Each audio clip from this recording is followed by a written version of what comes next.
안녕하세요. 저는 올해로 38살이 된 남자입니다. 지금은 혼자서 살고 있어요. 일도 하고 집에서 취미 생활도 하면서 시간을 보내고 있습니다. 그런데 얼마 전 저에게 아주 충격적인 일이 일어나서 여기서 한번 말해볼까 해요. 저는 28살에 제 아내를 처음 만났습니다. 저는 아내를 처음 보자마자 첫눈에 반했어요. 아내가 예쁜 편은 아니었지만 제 눈에는 한없이 예쁘고 사랑스러웠답니다. 그래서 저는 동네 카페에서 아내를 보자마자 바로 가서 제가 먼저 대시를 했어요. 아내는 처음에는 제가 이상한 사람인 줄 알고 거절을 하며 싫어했죠. 그런데 제가 매일 따라다니면서 좋아한다고 고백하니까 사귀어 주었답니다. 저는 아내와 사귀면 사귈수록 너무 좋아졌어요. 남들은 오래 사귀면 권태기가 온다고 하는데 3년 동안 사귀었지만 전혀 권태기가 오지 않았죠. 그때 저도 나이가 이제 30살이 넘어가고 집안에서는 결혼을 부추겨서 그녀에게 프로포즈를 했죠. 아내는 고맙게도 제 프로포즈를 받아주었어요. 아내는 승무원이었고 저는 자동차 정비소를 운영하고 있는 평범한 남자였죠. 돈은 잘 못 벌었지만 어릴 때부터 수입의 대부분은 저축을 하고 살았어서 모아둔 돈이 또래보다는 많은 편이었죠. 하지만 아내의 단점이라고 하면 단점이라고 할 수 있는데 아내는 모아둔 돈이 전혀 없었어요. 스트레스를 받으면 소비를 하는 걸로 풀기 때문에 항상 쇼핑을 했고 월급 받으면 대부분을 다 옷 사고 가방 사고 하는데 다 써버렸죠. 그래도 그때는 콩깍지가 씌었는지 아내의 그런 모습도 예뻐 보였답니다. 제가 더 많이 일하면 된다고 생각했어요. 그런데 저희의 첫 트러블은 결혼 준비를 하면서 일어나게 됩니다. 결혼 자금이 생각보다 많이 들었어요. 대출을 받아도 부족했죠. 대부분은 남자가 집을 사고 여자가 혼수를 사잖아요. 저는 어느 정도 모아둔 돈이 있었기 때문에 대출금을 조금 보태서 집을 살 수 있었지만 아내는 모아둔 돈이 전혀 없어서 혼수를 장만할 여력이 없었죠. 그때 저는 결혼이 너무 하고 싶었기 때문에 제 친구들한테까지 돈을 빌려가며 겨우 혼수를 장만하고 결혼식을 올리게 되었죠. 저는 결혼 전에 돈을 많이 벌어서 우리 아내 돈 써도 부족함 없이 살게 해준다고 했어요. 그런데 아내는 제가 아무리 열심히 벌어도 못 채울 만큼 쇼핑을 하기 시작했죠. 여보, 이거 어때? 이 가방 신상인데 너무 예쁘지? 그런데 이렇게 물건을 사는데도 한 번도 제 물건을 사준 적이 없었죠.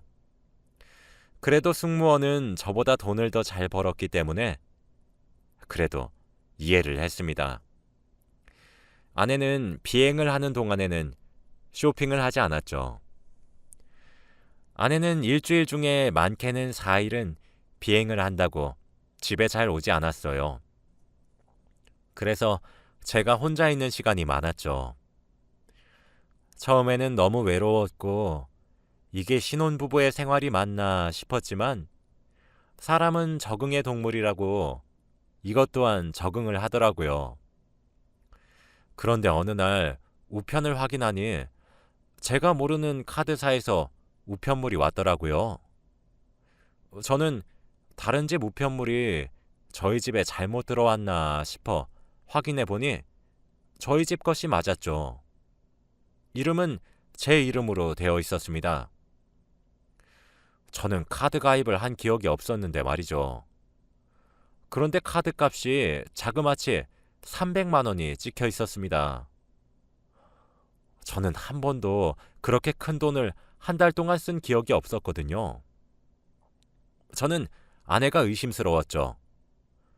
우편을 확인하자마자 화가 머리끝까지 나서 아내에게 전화를 했지만 비행 중이었는지 전화를 받지 않았어요.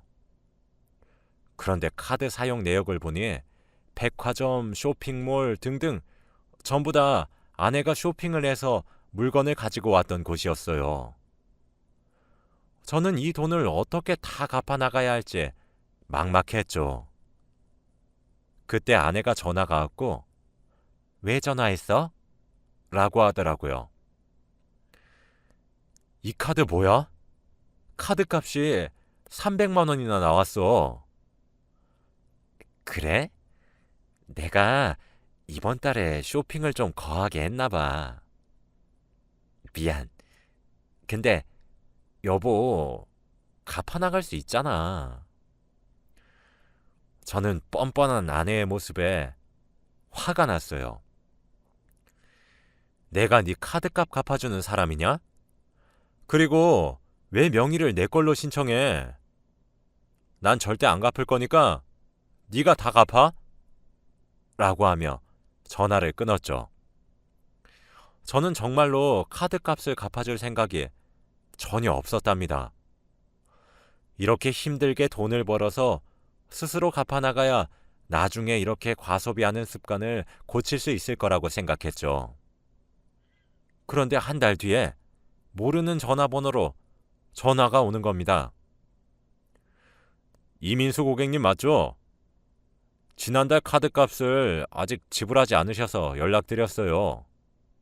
라고 했죠. 결국 아내는 300만 원 중 하나도 내지 않았어요. 저는 그때 카드값을 제가 내지 않으면 신용불량자가 될 것 같아서 어쩔 수 없이 오래 들여놨던 적금을 깨서 지불했답니다. 그날 밤 아내가 집에 오자마자 여보, 내가 카드값 내라고 했잖아.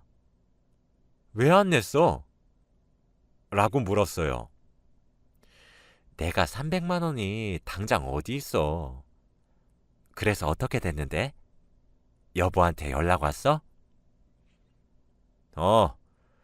그래서 어쩔 수 없이 나 어릴 때부터 들였던 적금을 깨서 냈다.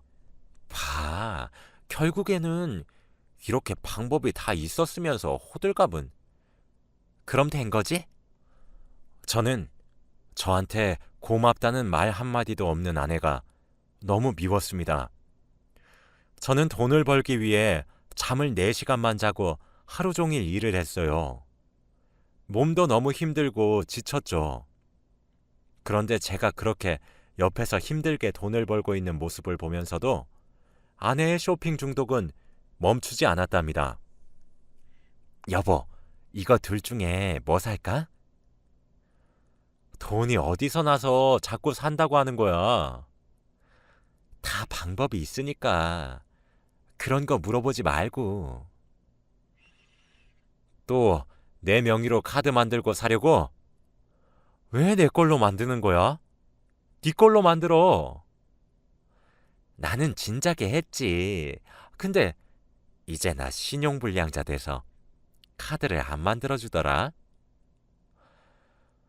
저는 그날 처음 알았어요. 아내가 신용불량자라니. 월급은 정해져 있는데 아내의 씀씀이는 날이 갈수록 커져갔습니다. 이러다가는 저도 정말 죽을 것 같더라고요. 그래서 아내 몰래 아내의 월급이 들어오는 계좌를 제 계좌로 바꾸고 아내가 돈을 쓸 수 없게 했습니다. 아내한테 예전에 주었던 카드도 신용카드에서 체크카드로 바꾸어 한정된 돈만 쓰게 했죠. 카드를 건네주면서 여보, 앞으로 이 카드 쓰면 돼. 라고 말했어요. 이게 뭐야? 이거 체크카드 아니야? 이제 내가 용돈을 줄 테니까 그 안에서 사고 싶은 건 다 사. 그리고 사고 싶은 게 있으면 돈을 차곡차곡 모으고. 당신 미쳤어? 내가 용돈을 받으면서 어떻게 살아? 당신 결혼하기 전에 나한테 뭐라고 했어? 자기가 돈 많이 벌어서 나 부족함 없이 살게 해준다고 했잖아. 지금 그 말 다 거짓말이야? 나 그럼 사기 결혼 당한 거니? 난 그때까지 당신이 이렇게 돈을 많이 쓰고 다니는 여자인 줄 모르고 한 말이야. 한동안은 이렇게 용돈 줄 테니까 조금 나아지면 신용카드 줄게. 아내는 나중에 카드를 돌려준다고 하니 다시 조용해졌죠. 그런데 그날부터 집안에 있는 물건들이 하나씩 없어지는 겁니다.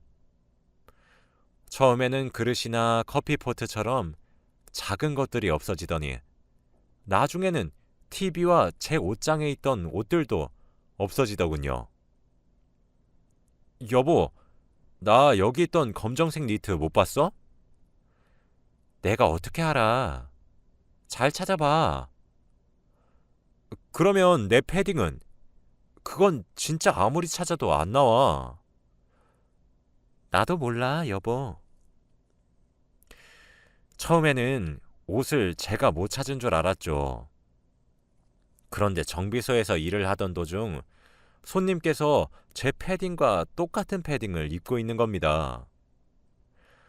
패딩이 흔하다고 할 수 있지만 저는 오른쪽 팔꿈치 부분에 수선을 한 자국이 있어서 제 것이 확실했죠. 그래서 손님한테 손님, 이 패딩 어디서 사셨어요? 너무 예뻐서요. 라고 하니까 이거 중고장터에서 샀어요. 나름 싸게 샀답니다. 라고 하셨죠. 그렇습니다. 아내는 제가 주는 용돈으로는 자기의 씀씀이를 감당하지 못해서 저의 집에 팔 수 있는 물건들은 다 팔았어요. 그 중에 제 패딩도 있었고요. 중고장터에서의 아내는 유명했어요. 좋은 물건들을 저렴하게 팔아서 유명한 판매자였죠.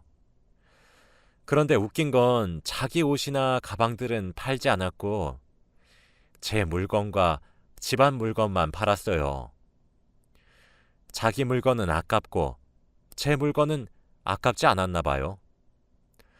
그래서 저는 아내에게 어플로 물건을 사고 싶다며 익명으로 채팅을 보냈고 아내는 1분도 안 돼서 답장이 왔죠. 그 물건은 제 노트북이었거든요. 정말 비싸게 주고 산 물건인데 너무 저렴하게 팔아서 화가 났습니다. 그래서 그날 저녁 6시까지 집 근처 공원에서 만나기로 했죠. 6시에 약속 장소에 가서 노트북을 들고 있는 아내를 보자마자 여보, 여기서 뭐해? 라고 하니 아내는 당황을 하며 여보가 여긴 웬일이야? 라고 하더군요. 그 노트북 산다고 한 사람 나였어. 도대체 왜 이러는 거야? 이제 제발 그만 좀 해. 뭐? 그럼 여보가 나 속인 거야? 그리고 내가 정말 이러는 이유를 모르겠어?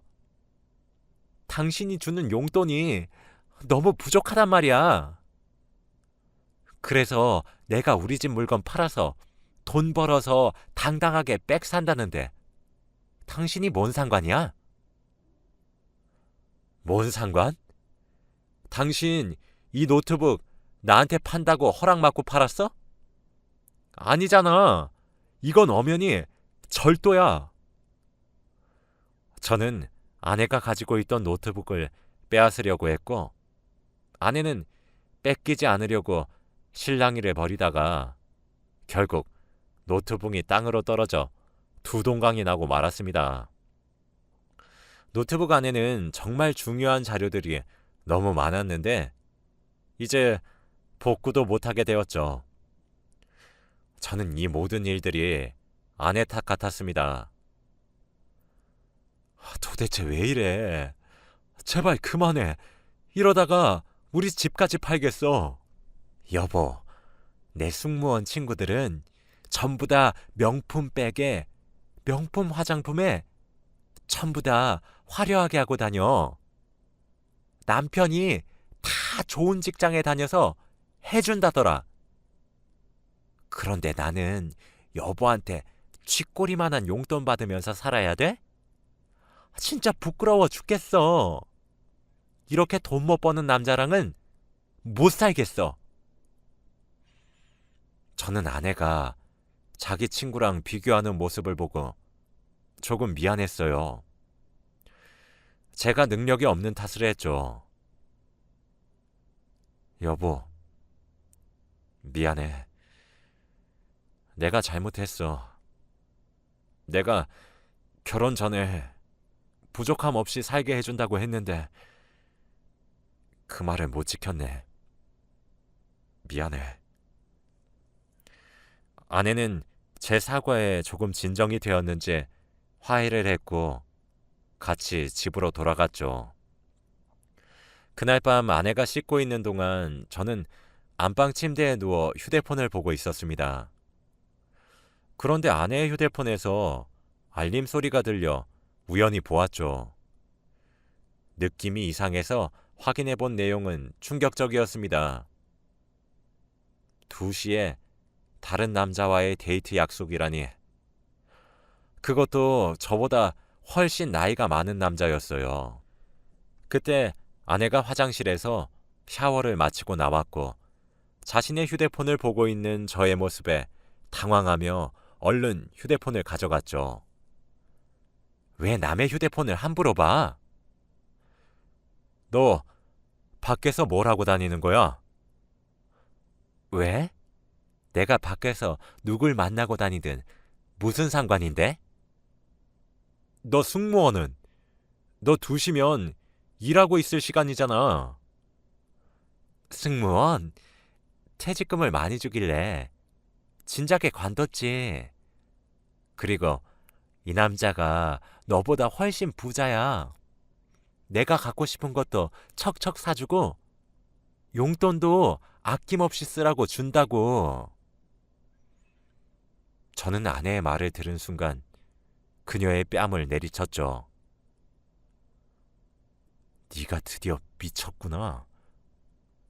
너 젊음이 언제까지 갈 것 같냐? 늙으면 이 할아버지 뻘인 작자가 널 찾아줄 것 같냐? 왜 때려?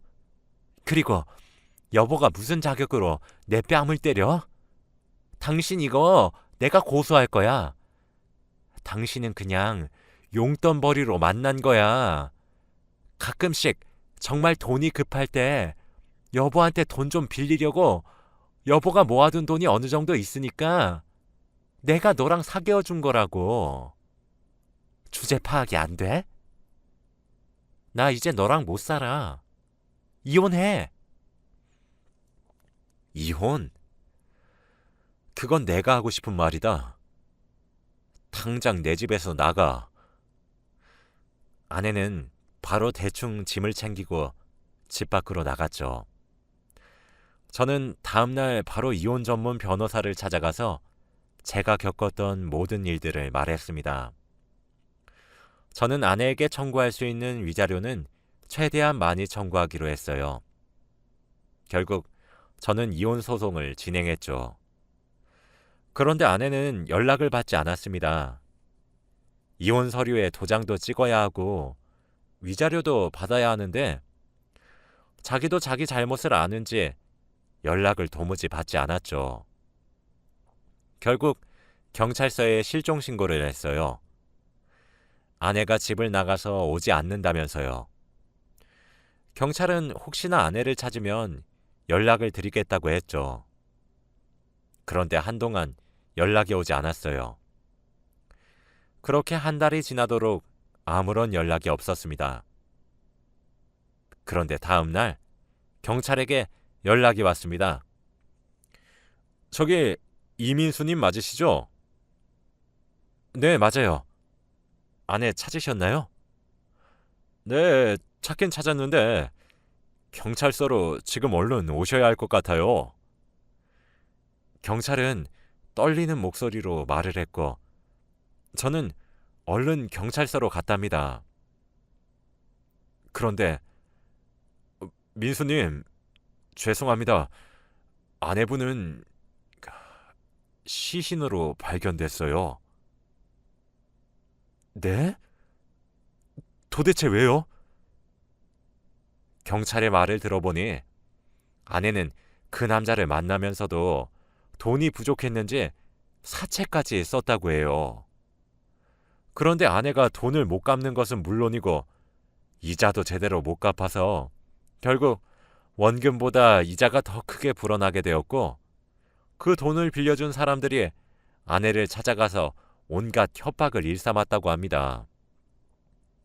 아내는 지속적인 스트레스로 인해 화병을 얻어 어느 날 갑자기 운명을 달리했다고 해요. 아내는 결국 돈 때문에 죽었죠. 저는 이 말을 듣고 슬프지도 않았습니다. 결국 자기 무덤 자기가 판 거라고 생각했거든요. 그런데 우려가 되는 게, 저와 아내는 아직 정식적인 이혼 관계가 아니어서 아내가 진 빚들 제가 다 갚아야 하는 게 아닌가라는 생각이 들었어요. 하지만 요즘 법이 좋아져서 그렇지 않다고 하네요. 아내가 진 빚은 아내의 부모님에게 간다고 합니다. 처가댁 식구들이 불쌍했지만 그래도 어쩔 수 없는 거니까요. 저는 아내의 장례식에도 가지 않았어요. 아내의 영정사진 속 얼굴을 보기 싫었거든요. 몇 달 뒤 휴가가 생겨서 집으로 갔는데 저희 부모님께서 오랜만에 처가댁 얘기를 해주더라고요. 그런데 아내가 졌던 빚이 무려 3억이나 된다고 해요.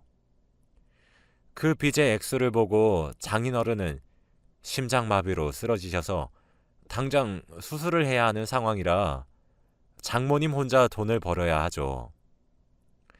3억이면 두 분이서 평생 벌어도 부족한 돈인데 병원비까지 있으니 저는 너무 도와주고 싶었습니다. 저희 부모님은 극구 반대했지만 저는 아내가 미웠지 장모님, 장인어른은 좋아했기 때문에 오랜만에 연락을 드렸어요. 그렇게 장모님을 만나서 돈 봉투를 전해드렸어요. 저는 정비소 있는 지역이 신도시로 발전을 해서 인구도 늘어나고 저희 지역에서 정비소를 운영하는 사람은 저밖에 없었기 때문에 월급도 올라서 경제적으로 넉넉했죠. 장모님은 내가 이 돈을 어떻게 받아? 자네가 우리 딸 때문에 얼마나 고생했는지 아는데 도로 가져가게. 나는 절대 못 받네. 장모님, 제발 받아주세요. 저 그냥 드리는 거 아니에요. 장인어른 수술하고 괜찮아지시면 갚으셔야 해요. 결국 장모님은 고민하시다가 제가 준 돈을 받으셨습니다. 그렇게 장인어른의 수술은 성공적으로 끝이 났고 아내의 돈도 갚아 나가시는 것 같아요. 장모님과 장인어른은 자기들이 조금이라도 안 갚으면 자식들이 갚아야 한다며 그건 안 된다고 매일 새벽부터 밤 늦게까지 일을 하셨죠. 저는 너무 안타까웠지만 제가 도울 수 있는 것은 여기까지인 것 같았어요. 아내가 빌린 돈을 제가 갚고 싶진 않았거든요. 그렇게 저는 평소와 다름없는 일상을 살고 있고요. 지금은 혼자 살고 있습니다. 저는 앞으로도 혼자 살고 싶어요. 제가 정말 좋아하는 여자가 이렇게 저를 배신하니까 제가 좋아해도 함부로 대시하고 그러면 안 된다는 걸 알았죠. 제 이야기는 여기까지입니다. 제 사연을 들어주셔서 감사합니다.